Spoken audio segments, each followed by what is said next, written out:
If you're a podcast host, listen up, this one's for you. My name is Allie Jackson. I'm the host of Finding Mr. Height, a dating and relationship podcast that I've been doing for 4 years now, sharing my positive and practical approach to dating that's built on my own life experience. And I wanted to share another experience that I've had, my secret behind monetizing my show. It's called Red Circle, and I was just telling my colleague about how much I love their platform. With Red Circle, not only am I getting a seamless hosting experience, but I also love the support I receive in ad sales. It's not just typical ad sales either. It's targeted opportunities based on my show and my life. And the platform is super simple. You just set your preferences and Red Circle matches you with sponsors that align with your show. You can vet every opportunity and their platform gives you great analytics. More recently too, my Red Circle team has brought me opportunities outside of my podcast on social media to really augment the podcast partnerships, bring them full circle. I just can't recommend them enough. If you want to give it a try, go to redcircle.com to get your free trial. That's redcircle.com for a free trial.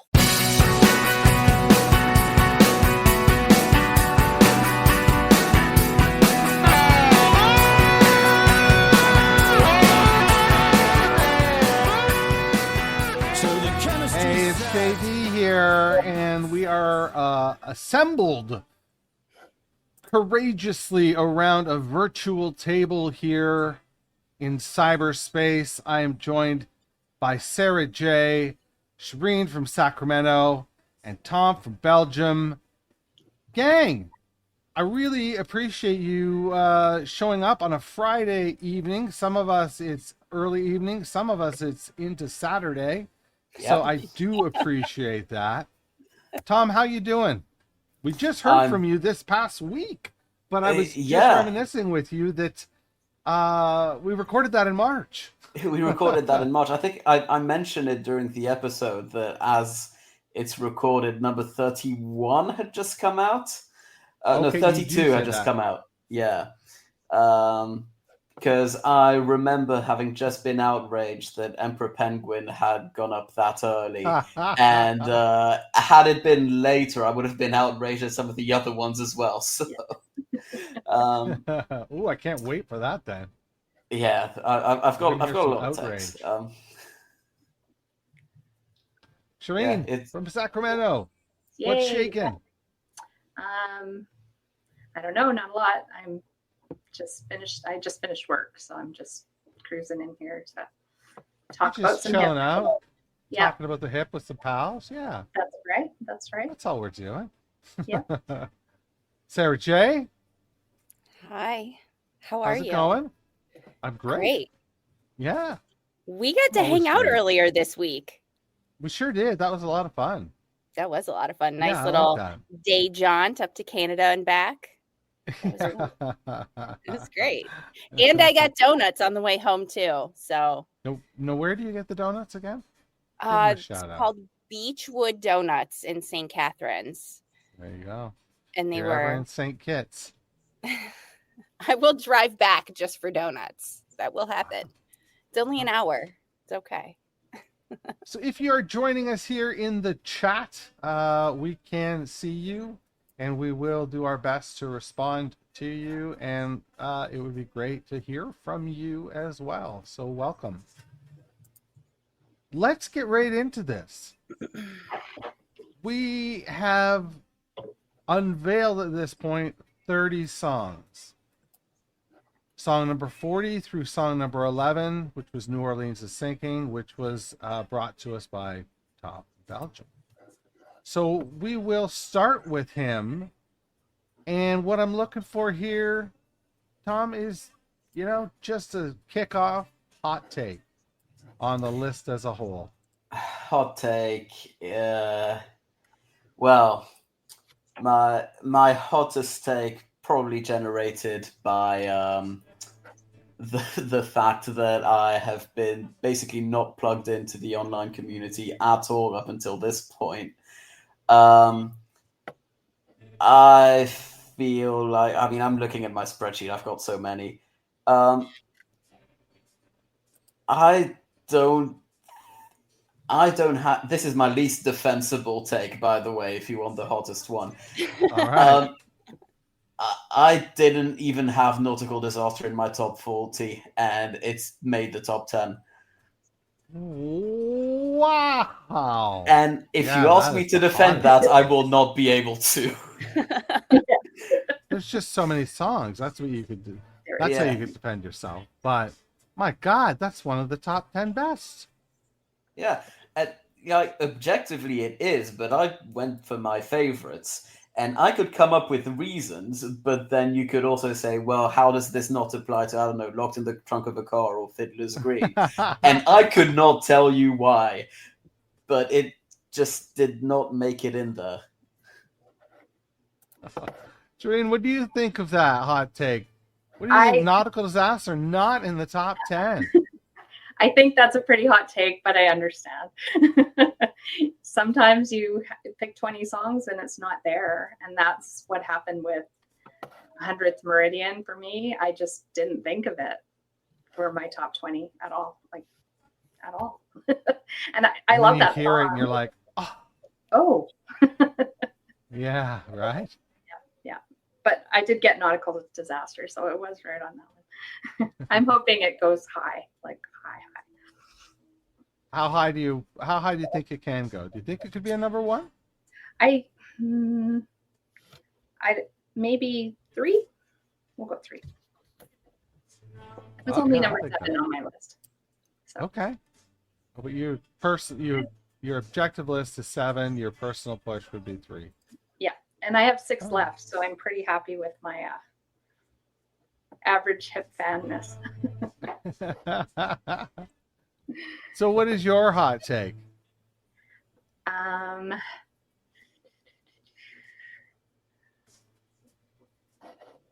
is my hot take? I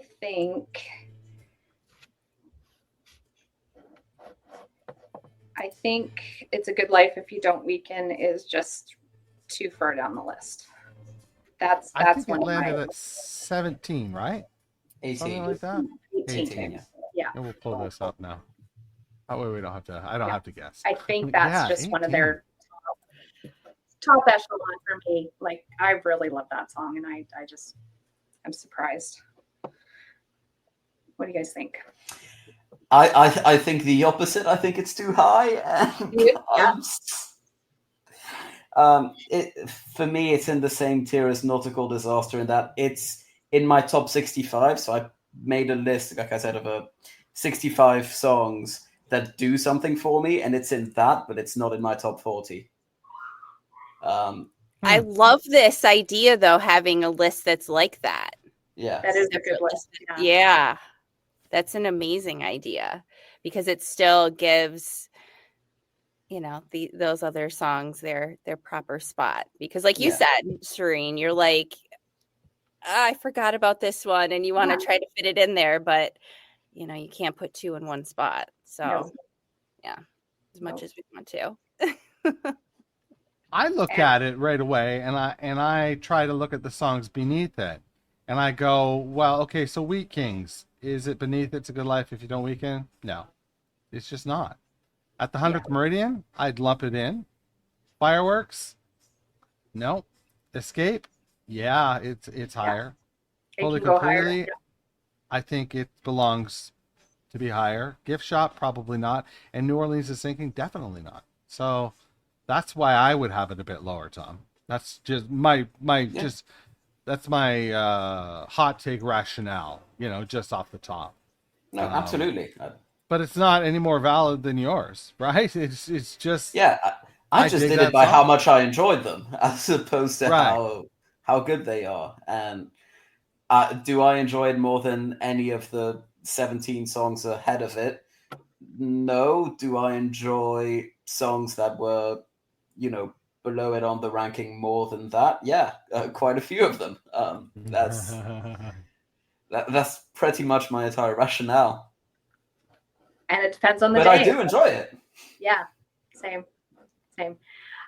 New Orleans Is Sinking. I'm gonna say I'm glad it's gone. I didn't want that to take a top spot. I didn't.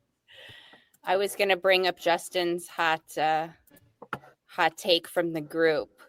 I had it written here. Yeah. Where he was talking about it too. He said, hot take from a know-it-all.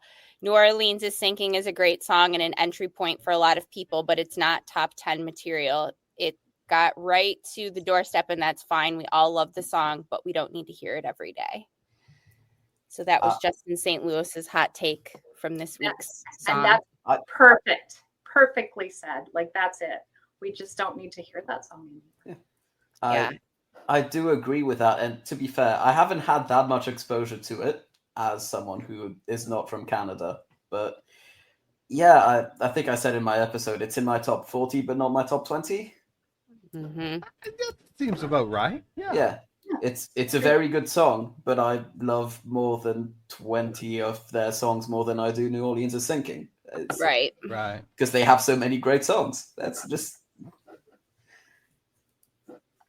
I like New Orleans. I mean, it's if New Orleans is beat better than New Orleans. Now there's a hot take. I would agree with you. I'm so in love with that song right now. I am that too. record. I am too. That's a great record. Yeah. Well, Sara J, I'm trying to. the arrow is pointing in your direction now. Okay, hold on. I'm trying to make this work on Instagram too. So sorry for like staring at the screen all like intently. I will figure out this Instagram thing someday. Okay. So what do you want me to say? I'm sorry. I was like in this. I'm so sorry. Hot take. Okay. Well, I mean, I've pretty much shared like my hot takes every week on Sunday. I mean, listen, it's a round table, and we can't go through the round table without me bringing up the fact that my number one came in at 118 on the countdown. So there's a stat for you, Thomas. Yeah, I do remember hearing this, so I don't get to complain about how low mine came. So. Yeah, you mentioned that in your episode too. I can't remember the song that you were talking about. It was Scared, which is 28. That's what it was. That's a great choice. I had to look up what 118 was, Sarah. All four up is a pretty good choice. Pretty deep cut. I will always bring it up. And, to Jamie's point, because you had said, if you had known a couple of things about this show in hindsight, you wouldn't have done the road to the top 40. And right. I think that, for me, having my number one song rank that high, I mean, first of all, that's usually the case for me anyways with music. And mine is very, not status quo. So I really kind of wasn't surprised to see that anyways. Right.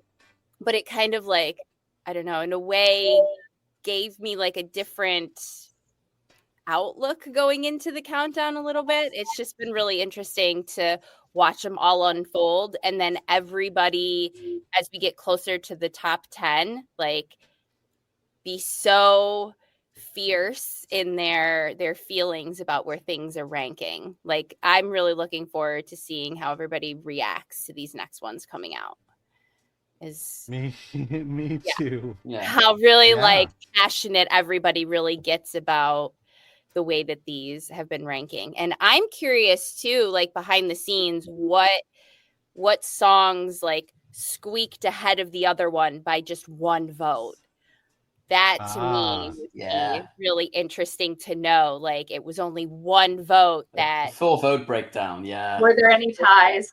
For sure. Ties, right? Yeah. Were there any ties? That's a great question too. Like, were there any ties? Was everything like, that's what I want to know. Where were your? I will look at getting that out there for sure. I will. Yeah. And if I could do again, like Sara J is right. If I could do it again, I wouldn't do the road to the top 40 because how much more exciting would it be right now? Tom's got a list of probably 25 songs or something like that we haven't heard from yet. Yeah. And the list would be like 100 songs instead that we hadn't heard from. And somebody else made it would still be fairly easy to tell what songs would still be left on the board. Well, I say that. I look at a couple of the ones that didn't make the top 40, and I can see, for instance, Twist My Arm making the top 10, for instance, right? And it didn't make the top 40, right? No. Yeah. Yeah, so same. My number 2 song on that day was World Container. I love that song. Me too. It's one of the my top songs, and it's not in the top 40. Yeah, that just made my top 20 while Container. Yeah, I can tell you just from memory that, and I mean, you can see in the data in front of us. I'm sure Tom's got it more broken down than I do, but you can see in the data in front of us, it is, especially as we get into the lower numbers, it is skewed to that 91 to 96 era, sort of, it seems to me. Yeah, And that's not a bad thing, but Nope. you know, especially, well, let me ask you this. What is the most surprising song for you that made the list so far? I look at the list, and I'll kick this off for you guys. I look at the list, and I am shocked, not only at its position, but the fact that it made the list at all, and then made it to 33, and that's at Transformation. I was going to say the exact same thing. Yep. 100%. Yep. That's strange for me, right? Because that didn't make my list for the simple reason that I had not heard it at the time that I made my list. But once I did, I think, would it have made my top 40? Probably not, but I don't think it doesn't deserve to be there. There's a couple of songs I had heard that didn't make my top 65 and are in that top 40. And that's Looking for a Place to Happen and Springtime in Vienna. So those are two of my tops, and they're just personal kind of anthem songs, right? And Springtime in Vienna is my all-time favorite hip song for years and years and years. So that's where it balances out lately. It's a great tune. I've been listening to that a bunch lately, and part of that is because Craig shared that video of his band. They just covered that. His band is awesome. And it was they did a really great job with it. So then, of course, I have to go back and listen to, which has spawned me into listening to Trouble at the Hen House, and also that's because of Matt, when we sat down with Matt earlier this week, and he brought up that album several times while we were hanging out with him on Wednesday. And so combined with both those things, I've been listening to that album a bunch, which I'm grateful for, because I definitely haven't spent enough time with that album, I feel, especially recently. So Same.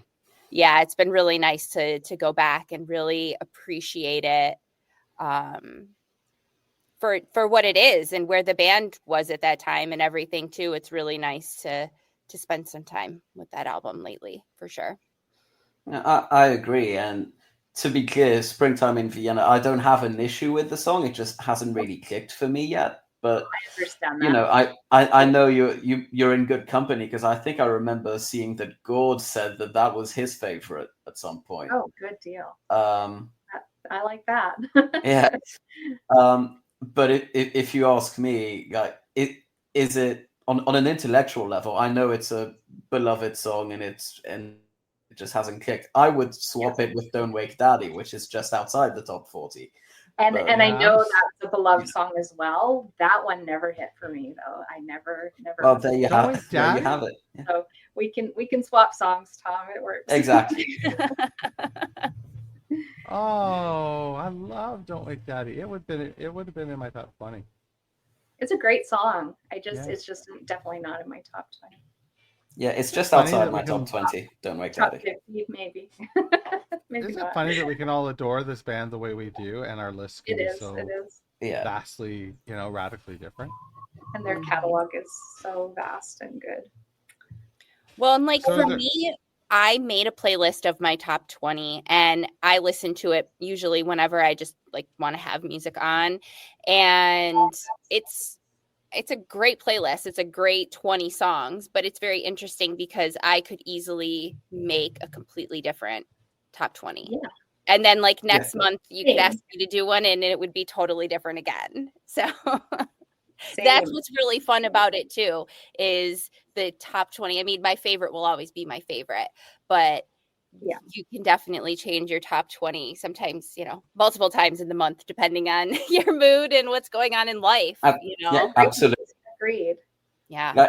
I look at my list that I made around the time I was putting the spreadsheet together, and I'm trying to ask past me, why is Three Pistols not in that top 20? But I made that list and I'm sticking to it, because otherwise it's just going to change like during this podcast. Yeah. Right.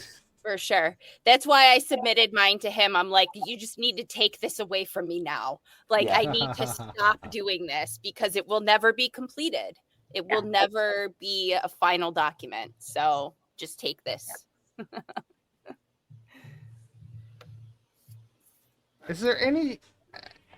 Are there any songs? I mean, we listen to this week to week. So I'm curious if there are any songs that have popped up during the week to week that you have, other than Springtime in Vienna, like we were talking about in a moment, that you've sort of had a little dalliance with after it was announced. And, you went back to it and listened to it, not in a different way necessarily, but maybe in a more nostalgic way, perhaps. Are there any songs that popped up in the list, Sarah, for you that, became like an earworm for you that week? I think actually it happens every week. And then it'll be really interesting because in some way there will be a congruency with the song of the week with something else that I was maybe listening to already, or like I was saying earlier, coming back to Trouble at the Hen House, like Gift Shop was last week's song, and like we were talking about it being a really powerful opener. And I had seen the Strictly Hip recently, and like they had opened one of the shows I saw with that. And so it's very interesting how like every week it will kind of become something that I'm digesting in a new way, and then maybe I'll like go further into the album. But there's always something either with the song or the episode that's like incongruency with something that's like already going on. So that's been really fun too. How about you, Shireen? Can you repeat the question?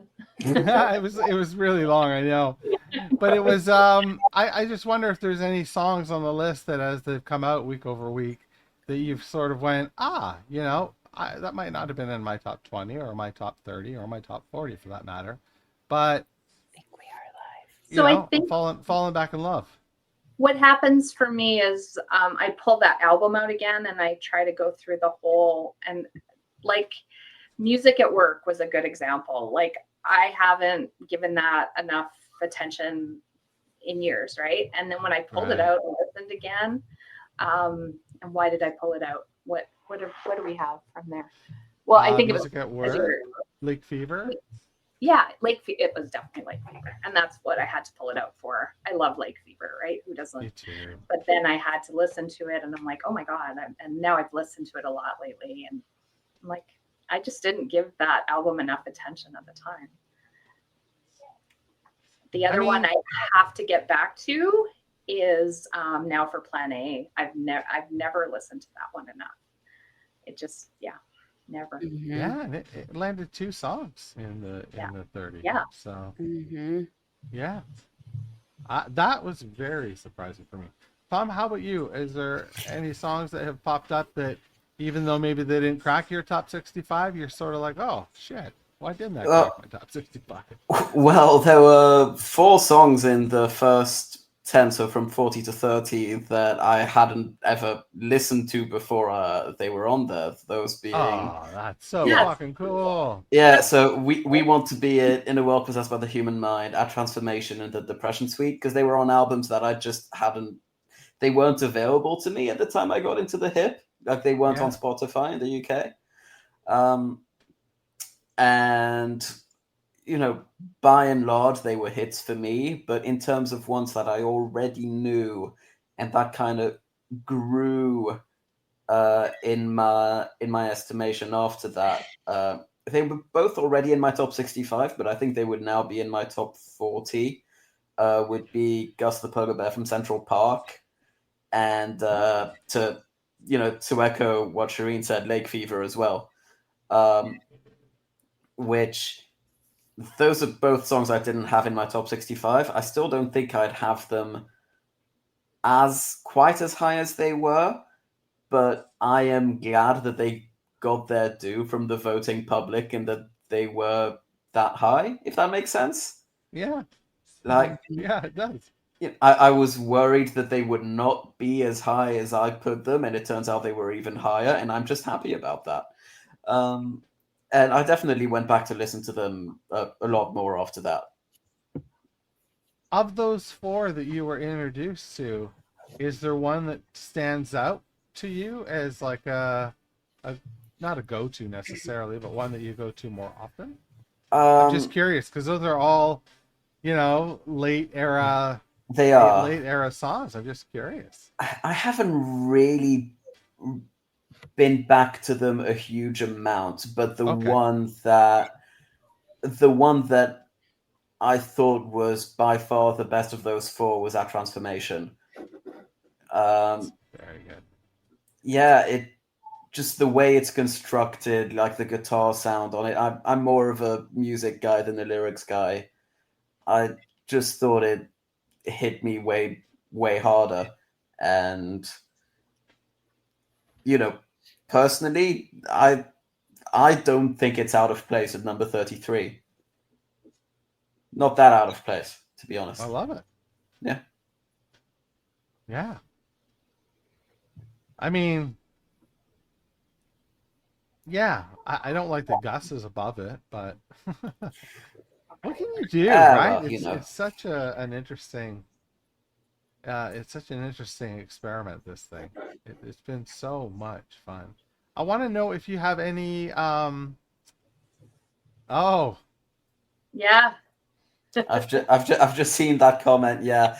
And look, I definitely need to listen to the Depression Suite again. I know that. I know it's really highly regarded.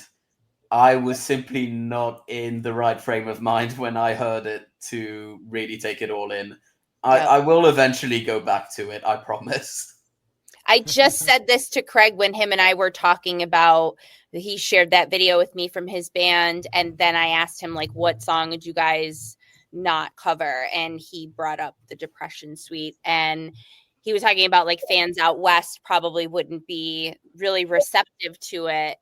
And I'm like, I get that. I love that song. It's actually in my top 20. It's the first song. It's the song they opened the only show I saw.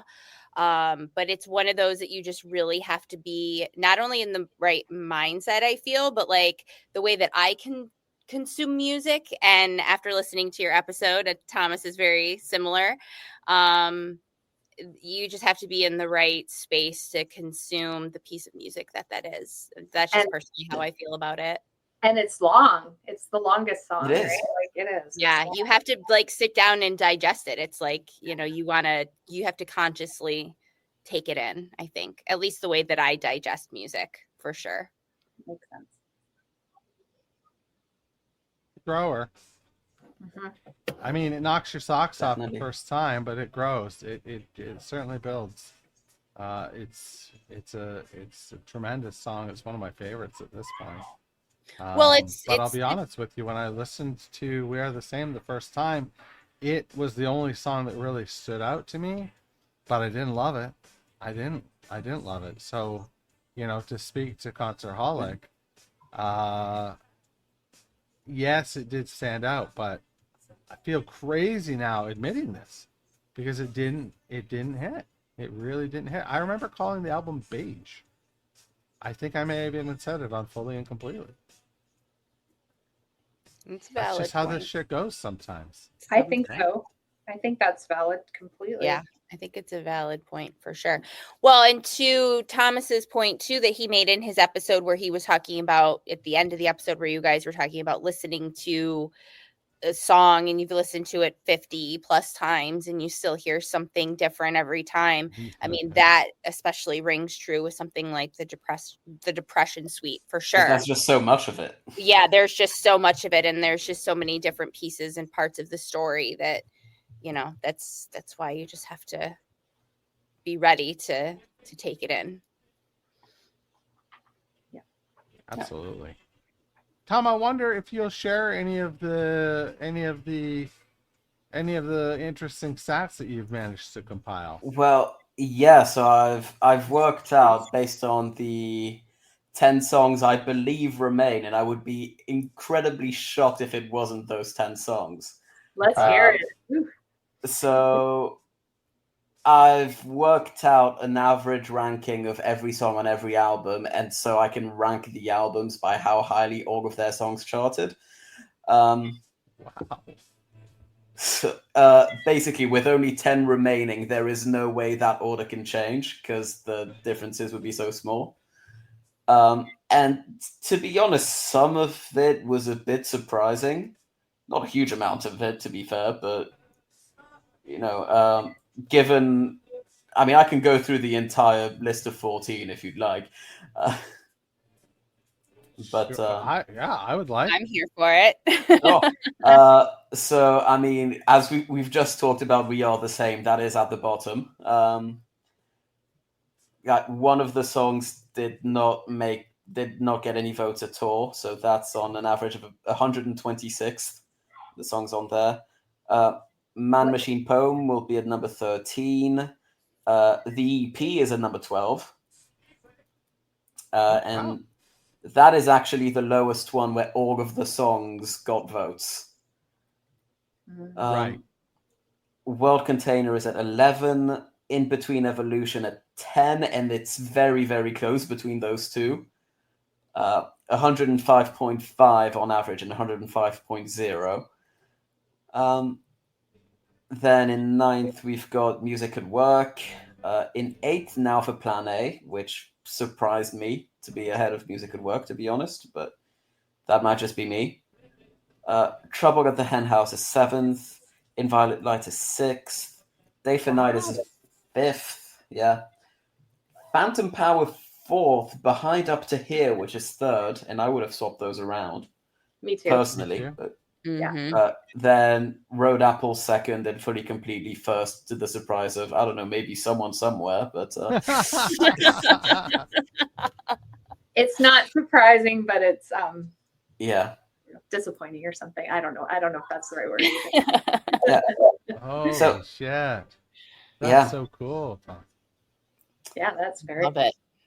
And I'm not going to say the exact rankings of those because it will depend on where in the top 10 the remaining songs end up. But yeah, and I've had a good idea since about like song number 35 which songs were still going to be in that top 35.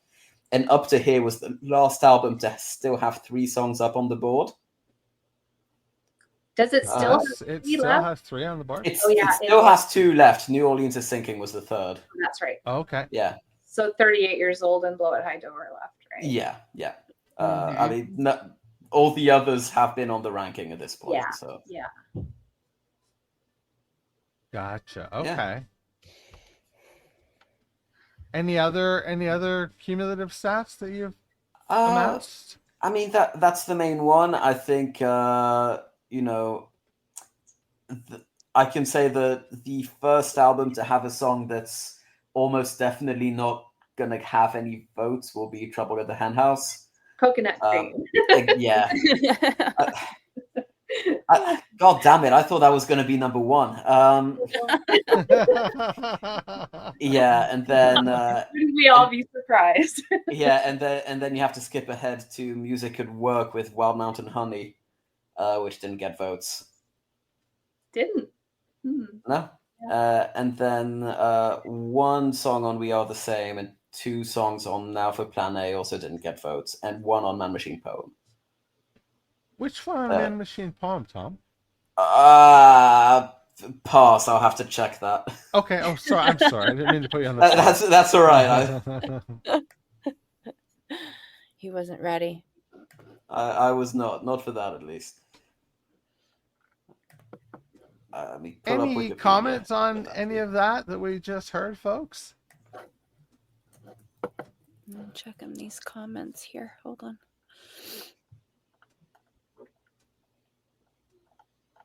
First of all, I just absolutely love the fact that you have all this and that you've taken the time to just put this all together. Like, I wish I had the time to do this. So I love that you have, because I would be all over it if I had the time to do it. I just had a lot of spare time at work, to be honest. It's amazing now.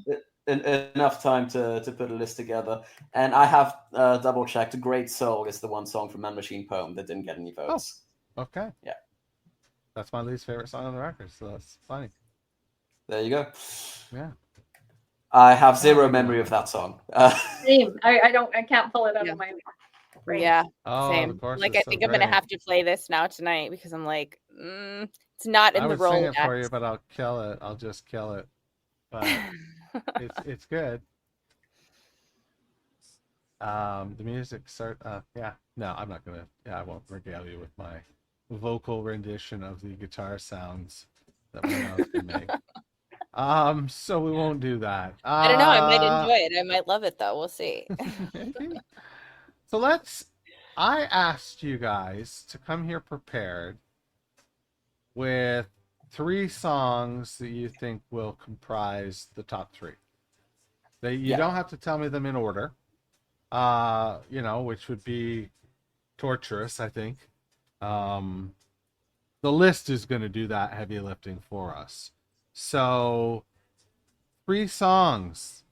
There's 10 remaining. Which of those 10 songs will hit the 1, 2, or 3 spot? Shireen, what do you think? So can I ask, is it what I'm hoping for, or what I think it will be? Yeah, I think it's what you're hoping for. Absolutely. Sure. Okay, good deal. I'm going to go with Nautical Disaster, Locked in the Trunk of a Car, and Fiddler's Green. Oh, wow. Those are great songs. There's some darkness there. There's some darkness there, Shireen. Yeah. 2 out of 3 of those songs are extremely, they're actually all pretty songs. All 3 of them are pretty dark, to be fair. Yeah. I didn't look at that. I'm going to be honest. I was confused like what analyst here. This is actually an intervention, Shireen. Go ahead. Yeah, we're here for you right now, and we're going to talk about the rage issues that you have. Sara J, what have you got for us? Well, I'm going to go with 2 that Shireen said. I'm going to agree with Locked in the Trunk of a Car and Nautical Disaster. But nice. I'm going to go with Ahead by a Century. And I feel like it's hard for me to throw so much confidence behind it, but I feel like that would be the biggest shock to me out of this whole thing, is if Ahead by a Century isn't in the top 3. I've shared, I don't love the song. I mean, it's obviously a great song, but it's not like the one that I'm going to pick to put on. But I understand the feelings that so much of the community has for that song. So that's why I think and feel really confident in it being in the top 3. And if it's not, then I think that would be the biggest personal shock of the way that these songs have laid out, if it was any higher than in the top 3, honestly. Yeah, I think that's fair. Yeah. It's my number 12. So yeah. I mean, it definitely wasn't even, it probably wouldn't even be in my top 40 if I went that far with a list or anything. I mean, like I said, there's many other songs that I personally would rather hear, but just from overplay. Yeah, I guess that's my hot take. I don't know, but I was gonna say, and I got crap for Nautical Disaster. But I'm handing it out all over the place, Tom. You don't worry. You don't worry. I'll give it to her here. Jesus Christ. Yeah, you will. What about you, Tom? What have you got? So he's got his laboratory set up over there. I see test tubes in the background. Well, he's going to predict the 5 weeks either side of number 30 wiped out my personal top 3. So I do still have 5 of my top 20 is still on the board. So I'll take that. So I've got my third favorite of the ones remaining in my personal number 13 is Ahead by a Century. Okay. My sixth favorite, which would be number 2 here, is Locked in the Trunk of a Car. And then my fourth favorite, which would be my number 1 then, if I'm not allowed Coconut Cream, then I guess it has to be Grace 2, would be up there. Nice. Those are all fucking great lists. There is a commonality in all three. Locked in the Trunk of a Car. Yeah. Yep. In the top 3. It's a great song. Yeah. If that hits high, that will be surprising. Yeah, I think this is fascinating. Yeah. I mean, that's got to be a lock then to me. Like, I mean, you guys are a small sample, but 100% of you just put that in your top 3. See, thinking about it, right? That's a song that I'm not sure that many people would have as their number 1, but so many would have it in their top 5. I wouldn't actually be that surprised if it ended up number 1 through that alone. I don't know how weighted you made your ranking system, JD, but you know, it seems like a very universally beloved song, and we've already heard that songs that we thought were universally beloved clearly are not. So I don't think it'll be number 1, but thinking about it, I wouldn't be as surprised as I thought I was if it was. Yeah. Yeah, we'll see. 10 weeks out. This is went really fast. Like it felt like from 40 to 35, like personally speaking, from 40 to 35 took a long time, and then I blinked and here we are, we're cracking into the top 10. It's wild. So cool. It's wild. But it means the event is coming, and that's so exciting. Yeah. Oh, I can't wait. Yeah, I cannot wait. Well, we'll announce. No, we can't even announce it. Shit. Yeah, there's been lots of shit is going on. Lots of things are always happening behind the scenes. Yeah, and it's like I want to start fucking sharing some of this stuff, and I can't yet because it's not. Ink isn't dry, you know. Not yet. But rest assured, we're doing our best to make this evening, October 4th, celebration of the hip for ALS into something that is special for everybody who goes. You know, it's going to be the best weekend ever. There you go. It is. There it is. It's been said. It's been said. I've declared it. There you go. Oh, we've got a prediction here. We've got a prediction coming in. Mojo Paw is hoping for Grace 2, but he put money on Courage. Interesting. Nice. I'll take that back. That's a back. good shout. That's a great. It's 7th out of the 10 for me. It's obviously a great song. Yeah. I don't know about that. I feel like, well, I would have thought before that on that album it's eclipsed by Wheat Kings, and obviously I was fucking wrong about that. But I don't know. I think personally, if I had to predict what's going to be number 1, it would be my number 4 on the ones remaining and my number 14 overall, and that's Bob Cajun. I think that's going to win. Yeah. I think that'll be up there for sure. Mm-hmm.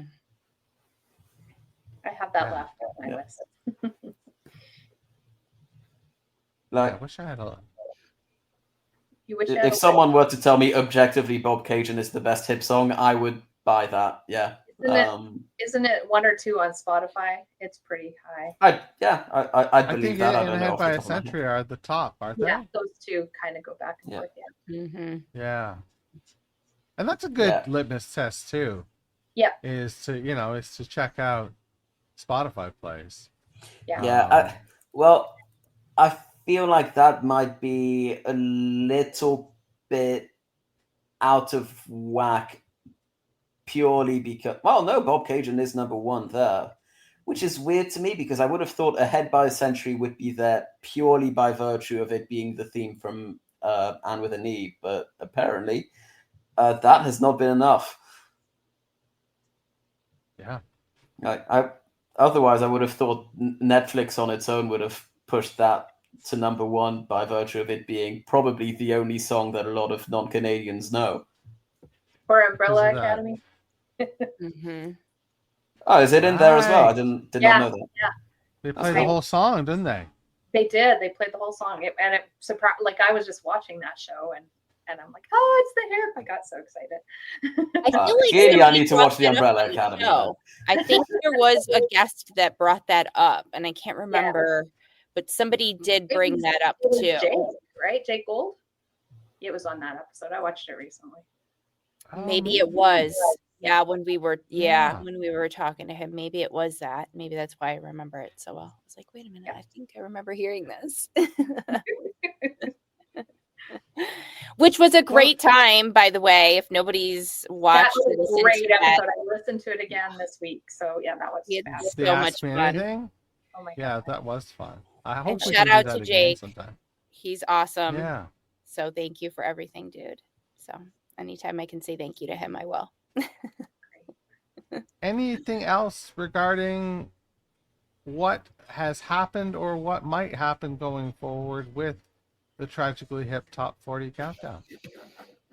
We'll go around the table. Shireen. I think we covered it. Can't think of anything cool. else. Yeah. Tom? Yeah. Same. Well, aside from continuing to be mad that some of my picks were way too low, I could do that all day. So I'll have to stop at some point. I already mentioned that Titanic Terrarium was way too low. Save the Planet, way too low. That should not have been the lowest ranked song on Phantom Power. Fight me. Agree. That's fair. And I liked your version of it. Very good. Thank you. Agree.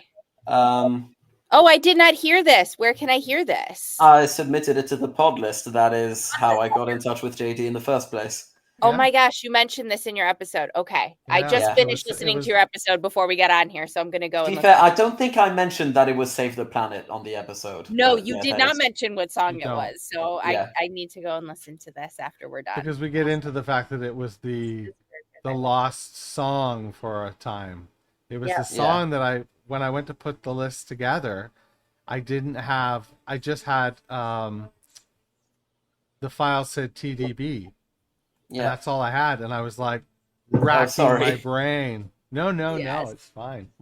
Normally, as soon as I get them in, I rename them and put them in a folder. And for some reason, I guess I didn't in that case, or it went in the wrong folder. But we found you, and you made it to the list, and that's great. Exactly. That was a lot of fun. And if there's, I was just gonna say, if there's one more thing I can bring up just to drag up, basically the first comment that we got tonight on, to quote Concertaholic, "Fireworks beating 100th, come on." I think that's correct. Fireworks is top 5 for me. Top 5? Wow. Fireworks was in my top 5, yeah. Fireworks. Holy shit. Great song. I would say it's in my son's top 5. He loves that song, and he always yells it when I take him to see the Strictly Hip. He always yells it. He always yells, "Play Fireworks." Yeah, it's just a great goddamn song. I like it. Yeah, it's not in my top 20. It is in mine. Fireworks. It wasn't great. Yeah.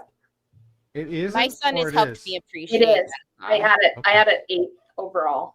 8 so overall. Okay, so 3rd, 8th. Or no, you didn't say 3rd, did you, Tom? No, it's 5th. You just said it was in your top 5. It's 5th for me, yeah. 5th. Okay, right. Sorry. And you have it. That was your episode, Sara J. It was my episode. Yeah. So I'm thinking you like it as well. It's not. It actually wasn't in my top 20, but for me, it was more of like the nostalgia of the song and like hearing that on the radio and really like what that meant at that time frame for me really was, and of course the line that makes everyone in my family chuckle every time, because he says, you said you didn't give a fuck about hockey, which is, everybody laughs. That's me. So that's always a funny thing. But my son loves that song so much, so it's really helped me like have a new love for it, because he will be driving around running errands and he'll just be singing at the top of his lungs. And anytime they play it at the Strictly Hip, like he goes right up front and dances with everybody and just has a great time. So I appreciate and love that song in a completely new way. And it's because I'm experiencing it through his love of that song now, which is just fun on a whole different level. Yeah, that's very really cool. Yeah. Yeah, and as far as the other song in the equation that we were talking about, which is of course 100th Meridian. Yeah. That's in my top. Great song. I do not like it as much as I like fireworks. Fair enough. Yeah. It's fair. It's fair. Well, folks, it has been a tremendous pleasure to be here with you on a Friday evening. We're so glad that you took some time to join us. Tom, get some sleep, my friend. I really need it. It's almost 2 a.m. How many hours from now do you get up? In about 5.5 hours, yeah. Oh. Thanks for taking one for the team. It's been a pleasure. Thanks so much. It's been really awesome hanging out with both of you, and I loved it. We had two ladies here on the panel tonight. I loved it. Girl power. Fuck yeah. Shirene from Sacramento. Yeah. First time First time ever on a podcast. How was it? How was your experience? It was great. Thank you for showing me the ropes. First time, but not the last time, hopefully. Hopefully. Yes, we would love to have you back. It was so fun. Both of you. Well, thank you so much for your time. And Sarah, as always, thank you for your time. And again, if you're watching at home, thank you for your time. It means a lot that you want to hear us talk about this stuff, and you are enjoying the list. So that's great. So thank you for that. We'll be back on Sunday with the Sunday Evening Jam at 8 o'clock. And we don't have a theme for this week. It's just going to be a jam. I'm sure we'll talk about Thomas's episode a little bit. And we'll update you on the status of the Ultimate Superfan search. And who knows what else will happen. You got to show up because you never tune in to find out. Right. So thanks for stopping by. Pick up your shits. Thank you. Thank you. Thanks for joining us today. On Saturday, October 4th, North Star Bets presents a celebration of the hip for ALS. More information at dewvre.com/TTHTop40.